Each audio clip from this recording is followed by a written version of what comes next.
आप सुन रहे हैं मुंशी प्रेमचंद की प्रसिद्ध उपन्यास गोदान भाग 15। मालती बाहर से तितली है, भीतर से मधुमक्खी। उसके जीवन में हंसी ही हंसी नहीं है। केवल गुड़ खाकर कौन जी सकता है, और जिए भी तो वह कोई सुखी जीवन ना होगा। वह हंसती है, इसलिए उसे इसके भी दाम मिलते हैं। उसका चहकना और चमकना इसलिए नहीं कि वह चहकने को ही जिंदगी समझती है, या उसमें जी निजत्व को अपने आँखों से इतना बड़ा लिया है जो कि जो कुछ करे अपने ही लिए करे। नहीं, वह इसलिए चहकती है और विनोद करती है। इससे उसके कर्तव्य का भार कुछ हल्का हो जाता है। उसके बाप उन विचित्र जीवों में थे जो केवल जवान की मदद से लाखों के वारे न्यारे करते थे। बड़े बड़े जमींदारों और रईसों की जायदादें बिकवाना, उन्हें कर्ज दिलाना या उनके मुआमले का अफसरों से मिलकर तय करा देना, यही उनका व्यवसाय था। दूसरे शब्दों में दलाल थे। इस वर्ग के लोग बड़े प्रतिभावान होते हैं। जिस काम से कुछ मिलने की आशा हो वह उठा लेंगे और किसी ना किसी तरह उसे निभा भी देंगे। किसी राजा की शादी किसी राजकुमारी से ठीक करवा दी और 10-20 हजार उसी में मार लिए। यही दलाल जब छोटे छोटे सौदे करते हैं तो टाउट कहे जाते हैं और हम उनसे घृणा करते हैं। बड़े बड़े काम करके वही टाउट राजाओं के साथ शिकार खेलता है और गवर्नरों की मेज पर चाय पीता है। मिस्टर कॉल उन्हीं भाग्यवानों में से थे। उनके 3 लड़कियां ही लड़कियां थीं। उनका विचार था कि तीनों को इंग्लैंड भेजकर शिक्षा के शिखर पर पहुंचा दे। अन्य बहुत से बड़े आदमियों की तरह उनका भी ख्याल था कि इंग्लैंड में शिक्षा पाकर आदमी कुछ और हो जाता है। शायद वहाँ की जलवायु में बुद्धि को तेज कर देने की कोई शक्ति है, मगर उनकी यह कामना 1/3 से ज़्यादा पूरी ना हुई। मालती इंग्लैंड में ही थी कि उन पर फालिस गिरा और बेकाम कर गया। अब बड़ी मुश्किल से 2 आदमियों के सहारे उठते बैठते थे। जबान तो बिल्कुल बंद ही हो गई, और जब जबान ही बंद हो गई तो आमदनी भी बंद हो गई। जो कुछ थी जबान की ही कमाई थी। कुछ बचा कर रखने की उनकी आदत ना थी।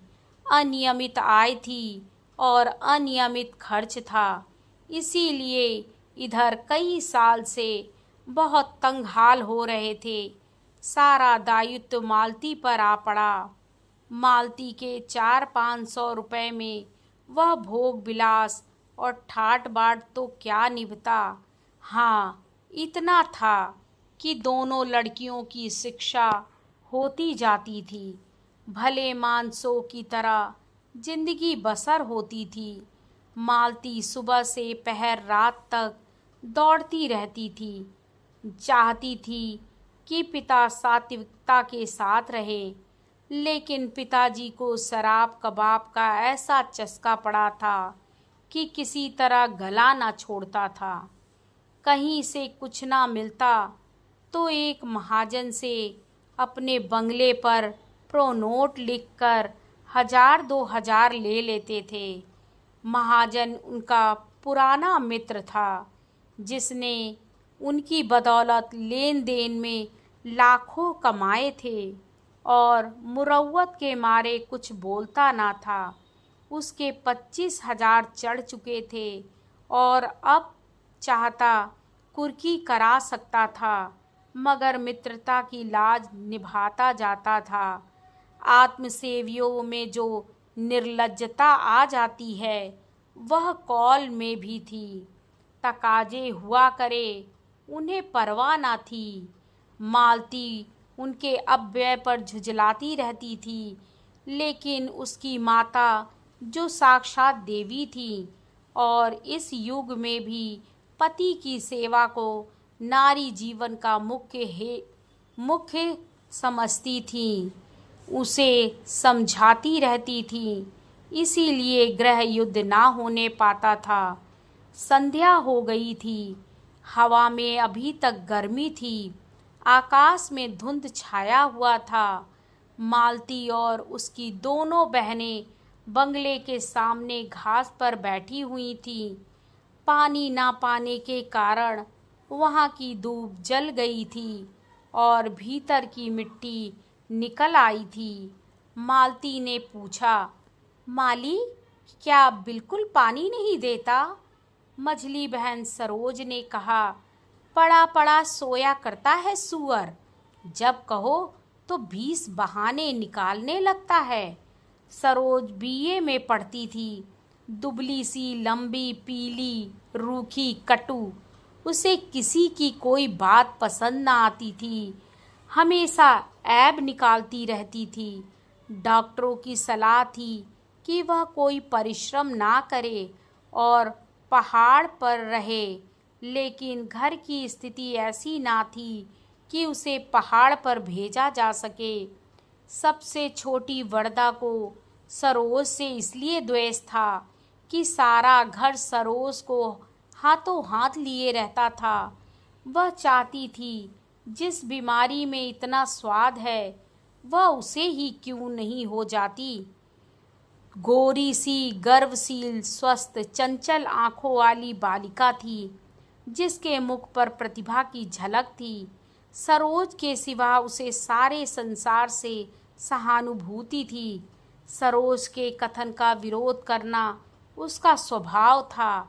बोली, दिन भर दादाजी बाजार भेजते रहते हैं, फुर्सत ही कहाँ पाता है, मरने की छुट्टी तो मिलती नहीं, पड़ा पड़ा सोएगा। सरोज ने डांटा, दादाजी उसे कब बाजार भेजते हैं री? झूठी कहीं की। रोज भेजते हैं, रोज। अभी तो आज ही भेजा था, कहो तो बुलाकर पूछवा दूं। पूछवाएगी? बुलाऊं? मालती डरी, दोनों गुथ जाएंगी तो बैठना मुश्किल कर देंगी। बात बदल कर बोली, अच्छा खैर होगा। डॉक्टर मेहता का तुम्हारे यहाँ भाषण हुआ था सरोज? सरोज ने नाक सिकोड़ कर कहा, हाँ हुआ तो था, लेकिन किसी ने पसंद नहीं किया। आप फरमाने लगे, संसार में स्त्रियों का क्षेत्र पुरुषों से बिल्कुल अलग है। स्त्रियों का पुरुषों के क्षेत्र में आना इस युग का कलंक है। सब लड़कियों ने तालियां और सीटियां बजानी शुरू की। बेचारे लज्जित होकर बैठ गए। कुछ अजीब से आदमी मालूम होते हैं।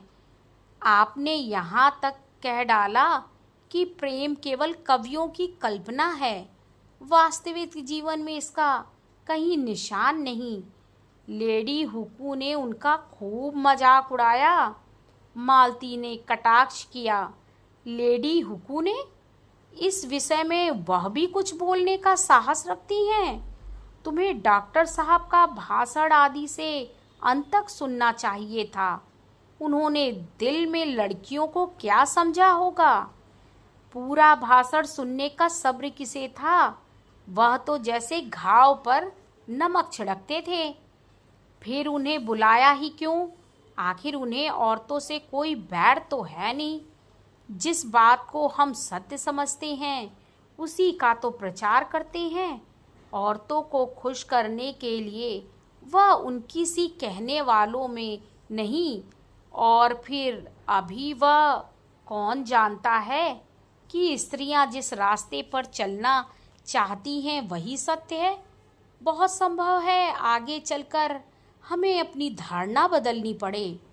उसने फ्रांस, जर्मनी और इटली की महिलाओं के जीवन आदर्श बतलाएं और कहा, शीघ्र ही वीमेंस लीग की ओर से मेहता का भाषण होने वाला है। सरोज का कौतूहल हुआ, मगर आप भी तो कहती हैं कि स्त्रियों और पुरुषों के अधिकार समान होने चाहिए। अब भी कहती हूँ, लेकिन दूसरे पक्ष वाले क्या कहते हैं यह भी तो सुनना चाहिए। संभव है हम ही गलती पर हैं। यह लीग इस नगर की नई संस्था है और मालती के उद्योग से खुली है।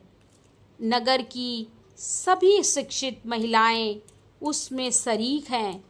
मेहता के पहले भाषण ने महिलाओं में बड़ी हलचल मचा दी थी और लीग ने निश्चय किया था कि उनका खूब दशाशिकन जवाब दिया जाए। मालती ही पर यह भार डाला गया था।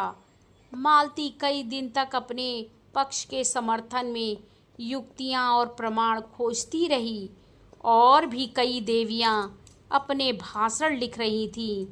उस दिन जब मेहता शाम को लीग के हॉल में पहुँचे तो जान पड़ता था हाल फट जाएगा। उन्हें गर्व हुआ, उनका भाषण सुनने के लिए इतना उत्साह, और वह उत्साह केवल मुख पर और आँखों में ना था। आज सभी देवियां सोने और रेशम से लदी हुई थीं, मानो किसी बारात में आई हों। मेहता को परास्त करने के लिए पूरी शक्ति से काम लिया गया था, और यह कौन कह सकता है कि जगमगाहट शक्ति का अंग नहीं है। मालती ने तो आज के लिए नए फैशन की साड़ी निकाली थी, नए काट के जंपर बनवाए थे और रंग रोगन और फूलों से खूब सजी हुई थी, मानो उसका विवाह हो रहा है। वीमेंस लीग में इतना समारोह और कभी ना हुआ था। डॉक्टर मेहता अकेले थे, फिर भी देवियों के दिल कांप रहे थे। सत्य की एक चिंगारी असत्य के एक पहाड़ को भस्म कर सकती है। सबसे पीछे की सेप में मिर्जा और खन्ना और संपादक जी भी विराज रहे थे। राय साहब भाषण शुरू होने के बाद आए और पीछे खड़े हो गए। मिर्जा ने कहा, आ जाइए, आप भी खड़े कब तक रहिएगा। राय साहब बोले, नहीं भाई, यहाँ मेरा दम घुटने लगता है तो मैं खड़ा होता हूँ, आप बैठिए। राय साहब ने उनके कंधे दबाए। तकल्लुफ़ नहीं, बैठे रहिए, मैं थक जाऊँगा तो आपको उठा दूँगा और बैठ जाऊँगा। अच्छा, मिस मालती सभा नेत्री हुई, खन्ना साहब कुछ इनाम दिलवाइए। खन्ना ने रोनी सूरत बनाकर कहा, अब मिस्टर मेहता पर निगाह है, मैं तो गिर गया। मिस्टर मेहता का भाषण शुरू हुआ। देवियों, जब मैं इस तरह आपको संबोधित करता हूँ तो आपको कोई बात खटकती नहीं? आप इस सम्मान को अपना अधिकार समझती हैं, लेकिन आपने किसी महिला को पुरुषों के प्रति देवता का व्यवहार करते सुना है? उसे आप देवता कहें तो वह समझेगा। आप उसे बना रही हैं। आपके पास दान देने के लिए दया है, श्रद्धा है, त्याग है। पुरुष के पास दान के लिए क्या है? वह देवता नहीं, लेवता है। वह अधिकार के लिए हिंसा करता है, संग्राम करता है, कलह करता है। तालियां बजी। राय साहब ने कहा, औरतों को खुश करने का इसने कितना अच्छा ढंग निकाला। बिजली संपादक को बुरा लगा। कोई नई बात नहीं, मैं कितनी ही बार यह भाव व्यक्त कर चुका हूँ। मेहता आगे बढ़े, इसीलिए अब मैं देखता हूँ हमारी उन्नत विचारों वाली देवियाँ उस दया और श्रद्धा और त्याग के जीवन से असंतुष्ट होकर संग्राम और कलह और हिंसा के जीवन की ओर दौड़ रही हैं और समझ रही हैं कि यही सुख का स्वर्ग है, तो मैं उन्हें बधाई नहीं दे सकता। मिसेस खन्ना ने मालती की ओर सगर्व नजरों से देखा। मालती ने गर्दन झुका ली। खुर्शीद बोले, अब कहिए, मेहता दिलेर आदमी है, सच्ची बात कहता हूँ। और मुंह पर बिजली संपादक ने नाक सिकोड़ी। अब वह दिन लद गए जब देवियाँ इन चकमों में आ जाती थीं। उनके अधिकार हड़पने जाओ और कहते जाओ, आप तो देवी हैं, लक्ष्मी हैं, माता हैं। मेहता आगे बढ़े। स्त्री को पुरुष के रूप में, पुरुष के कर्म में रत देखकर मुझे उसी तरह वेदना होती है जैसे पुरुष को स्त्री के रूप में। स्त्री के कर्म करते देखकर मुझे विश्वास है ऐसे पुरुषों को आप अपने विश्वास और प्रेम का पात्र नहीं समझती, और मैं आपको विश्वास दिलाता हूँ ऐसी स्त्री भी पुरुष के प्रेम और श्रद्धा का पात्र बन सकती हैं। खन्ना के चेहरे पर दिल की खुशी चमक उठी। राय साहब ने चुटकी ली। आप बहुत खुश हैं खन्ना जी। खन्ना बोले, मालती मिले तो पूछूं, अब कहिए। मेहता आगे बढ़े। मैं प्राणियों के विकास में स्त्री के पद को पुरुष के पद से श्रेष्ठ समझता हूँ, उसी तरह जैसे प्रेम और त्याग और श्रद्धा को हिंसा और संग्राम और कलह से श्रेष्ठ समझता हूँ। अगर हमारी देवियाँ सृष्टि और पालन के देव मंदिर से हिंसा और कलह के दानव क्षेत्र में आना चाहती हैं, तो उससे समाज का कल्याण ना होगा। मैं इस विषय में दृढ़ हूँ। पुरुष ने अपने अभिमान में अपनी दानवी कीर्ति को अधिक महत्व दिया है। वह अपने भाई का स्वत छीनकर और उसका रक्त बहाकर समझने लगा उसने बहुत बड़ी विजय पाई। जिन शिशुओं को देवियों ने अपने रक्त से सिंचा और पाला, उन्हें बम और मशीनी गन और सहस्त्रों टैंकों का शिकार बनाकर वह अपने को विजेता समझता है, और जब हमारी ही माताएं उसके माथे पर केसर का तिलक लगाकर और उसे अपने आशीषों का कवच पहनाकर हिंसा क्षेत्र में भेजती हैं, तो आश्चर्य है कि पुरुष ने विनाश को ही संसार के कल्याण की वस्तु समझा और उसकी हिंसा प्रवृत्ति दिन दिन बढ़ती गई। और आज हम देख रहे हैं कि यह दानवता प्रचंड होकर समस्त संसार को रौंदती, प्राणियों को कुचलती, हरी भरी खेतियों को जलाती और गुलजार बस्तियों को वीरान करती चली जाती है। देवियों, मैं आपसे पूछता हूँ, क्या आप इस दानव लीला में सहयोग देकर इस संग्राम क्षेत्र में उतरकर संसार का कल्याण करेंगी? मैं आपसे विनती करता हूँ, नाश करने वालों को अपना काम करने दीजिए, आप अपने धर्म का पालन कीजिए। खन्ना बोले, मालती की तो गर्दन ही नहीं उठती। राय साहब ने इन विचारों का समर्थन किया। मेहता कहते तो यथार्थ ही हैं। बिजली संपादक बिगड़े, मगर कोई बात तो नहीं कही। नारी आंदोलन के विरोधी इन्हीं ऊटपटांग बातों की शरण लिया करते हैं। मैं इसे मानता ही नहीं कि त्याग और प्रेम से संसार ने उन्नति की है। पौरुष से, पराक्रम से, बुद्धि बल से, तेज से। खुर्शीद ने कहा, अच्छा सुनने दीजिएगा या अपनी ही गाए जाइएगा। मेहता का भाषण जारी था। देवियों, मैं उन लोगों में नहीं हूँ जो कहते हैं स्त्री और पुरुष में समान शक्तियाँ हैं, समान प्रवृत्तियाँ हैं और उनमें कोई विविधता नहीं है।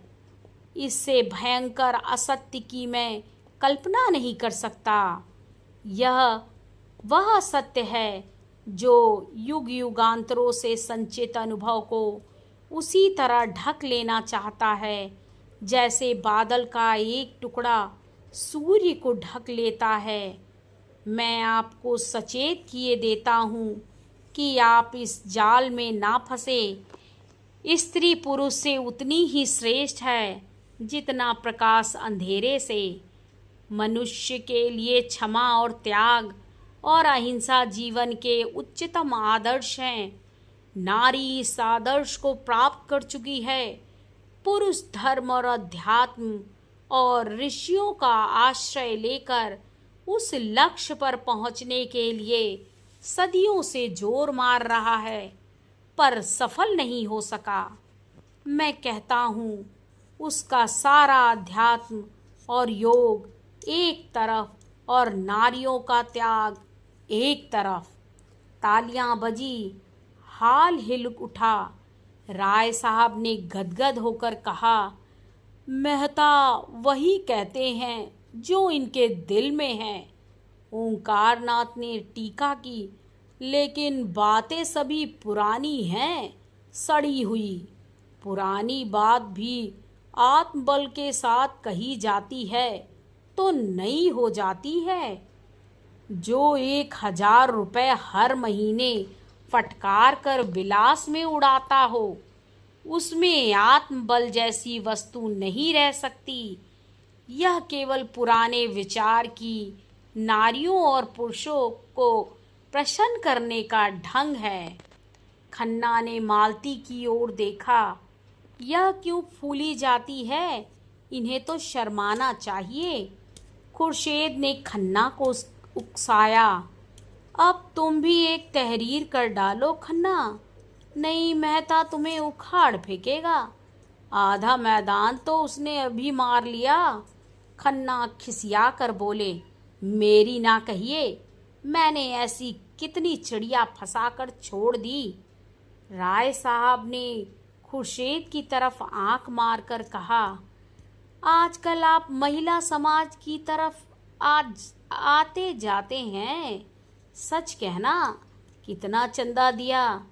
खन्ना पर झेप छा गई। मैं ऐसे समाजों को चंदे नहीं दिया करता जो कला का ढोंग रचकर दुराचार फैलाते हैं। मेहता का भाषण जारी था। पुरुष कहता है, जितने दार्शनिक और वैज्ञानिक आविष्कारक हुए हैं वह सब पुरुष थे। जितने बड़े बड़े महात्मा हुए वह सब पुरुष थे। सभी योद्धा, सभी राजनीति के आचार्य, बड़े बड़े नाविक, सब कुछ पुरुष थे। लेकिन इन बड़ों बड़ों के समूहों ने मिलकर किया क्या? महात्माओं और धर्म प्रवर्तकों ने संसार में रक्त की नदियां बहाने और वैमनस्य की आग भड़काने के सिवा और किया क्या? योद्धाओं ने भाइयों की गर्दनें काटने के सिवा और क्या यादगार छोड़ी? राजनीतिज्ञों की निशानी अब केवल लुप्त साम्राज्यों के खंडहर रह गए हैं और आविष्कारकों ने मनुष्य को मशीन का गुलाम बना देने के सिवा और क्या समस्या हल कर दी? पुरुषों की इस रची हुई संस्कृति में शांति कहाँ है? सहयोग कहाँ है? ओंकारनाथ उठकर जाने को हुए। बिलासियों के मुंह से बड़ी बड़ी बातें सुनकर मेरी देह भस्म हो जाती है। खुर्शीद ने उनका हाथ पकड़कर बैठाया। आप भी संपादक जी निरे पोंगा ही रहें। अजी यह दुनिया है, जिसके जी में जो आता है बकता है। कुछ लोग सुनते हैं और तालियां बजाते हैं। चलिए किस्सा खत्म। ऐसे ऐसे बेशुमार बहते आएंगे और चले जाएंगे। आप दुनिया अपनी रफ्तार से चलती रहेगी, बिगड़ने की कौन सी बात है। असत्य सुनकर मुझसे रहा नहीं जाता, सहा नहीं जाता। राय साहब ने उन्हें और चढ़ाया। उल्टा के मुंह से सतियों की सी बात सुनकर किसका जीना जलेगा। ओंकारनाथ फिर बैठ गए। प्रेम मेहता का भाषण जारी था। मैं आपसे पूछता हूँ, क्या बाज को चिड़ियों का शिकार करते देखकर हंस को यह शोभा देगा कि वह मानसरोवर की आनंदमयी शांति को छोड़कर चिड़ियों का शिकार करने लगे? और अगर वह शिकारी बन जाए तो आप उसे बधाई देंगी? हंस के पास उतनी तेज चोंच नहीं है, उतने तेज चंगुल नहीं है, उतनी तेज आंखें नहीं हैं, उतने तेज पंख नहीं हैं और उतनी तेज रक्त की प्यास नहीं है।